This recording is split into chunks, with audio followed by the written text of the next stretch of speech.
ఈ వీడియోలో మనం సింపుల్ ప్రెజెంట్ టెన్స్‌ని ఏ సందర్భంలో ఉపయోగించాలి అనే దాని గురించి తెలుసుకుందాము. అలవాటుగా చేయు పనులు, మన ఇష్టములు, విశ్వ సత్యములు, సాధారణ నిజాలు, సాంప్రదాయాలు మొదలగునవి వాటిని చెప్పున్నప్పుడు వాటిని సింపుల్ ప్రెజెంట్ టెన్స్‌లోనే చెప్పవలెను. దీని యొక్క స్ట్రక్చర్ ఎలా ఉంటుందంటే సబ్జెక్టు ప్లస్ V1 అంటే verb 1 base form of the verb అనమాట. దీనికి ఎస్ కానీ ఈఎస్ కానీ సందర్భాన్ని బట్టి చేరతాయి అన్నమాట. Plus object plus other words. దీని యొక్క స్ట్రక్చర్ ఈ విధంగా ఉంటుంది. అయితే మనకి సబ్జెక్టు ప్రొనౌన్స్ అనేవి I, we, you, they, Ram and Sita అంటే ప్లూరల్ నౌన్ అనమాట.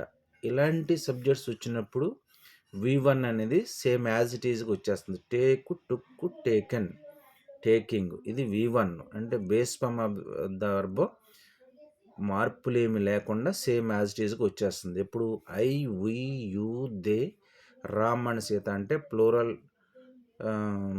సబ్జెక్ట్ వచ్చినప్పుడు మాత్రం ఈ యాజ్ ఇట్ ఈజ్గా వచ్చేస్తుంది వర్బ్.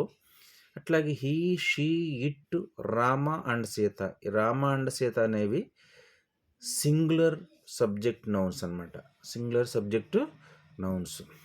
అలాంటి సందర్భంలో అప్పుడు he, she, it, Rama, Sita ఇవి సబ్జెక్ట్స్ వచ్చినప్పుడు మెయిన్ వెర్బ్కి అంటే V1కి ఎస్ కానీ ఈఎస్ కానీ చేరుతాయి. ఈ సందర్భంలో ఎస్ చేరుతుంది అనమాట. చేర్చి మనకు వస్తుంది. ఎగ్జాంపుల్ వచ్చేసి మనకి విశ్వ సత్యములు అంటే the sun rises in the east. సూర్యుడు తూర్పున ఉదయిస్తాడు అంటే ఇది ఒక ప్రపంచ సత్యం అన్నమాట. ఇది దీంట్లో ఏ మార్పు ఉండదు. అట్లాగే హిందూస్ బర్న్ ద డెడ్. అయితే హిందువులు అనేవాళ్ళు తమ చనిపోయిన శరీరాలని కాలుస్తారు. ఇది సాంప్రదాయం అన్నమాట. అట్లాగే ఐ టేక్ కాఫీ ఎవ్రీడే. ఇది ఒక అలవాటుగా చేసే పని. అట్లాగే వీ టేక్ కాఫీ ఎవ్రీడే ఇలా చెప్పొచ్చు అనమాట. అట్లాగే they take a walk every morning. వాళ్ళు ప్రతిరోజు ఉదయం ఒక నడుస్తూ ఉంటారు, వాకింగ్ చేస్తూ ఉంటారు. అట్లాగే షీ టేక్స్ టీ ఎవ్రీడే. ఆవిడ ప్రతిరోజు టీ తీసుకుంటుంటారు, అలవాటుగా చేస్తుంటుంది అనమాట.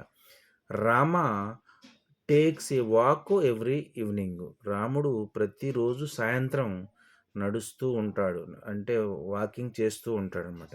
ఈ విధంగా మనం ఎగ్జాంపుల్స్ చెప్పవచ్చు. దీన్ని ఈ టెన్స్లోకి వచ్చి కీవర్డ్స్గా అది ఏం ఉపయోగిస్తామంటే usually, regularly, often, daily, every day, every week, every year, every month. ఇవి గనక ఒక సెంటెన్స్లో మనం ఈ కీవర్డ్స్ చూసినట్లయితే ఆ సెంటెన్సు సింపుల్ ప్రెజెంట్ టెన్స్లో ఉందని చెప్పవచ్చు. Thank you for watching this video.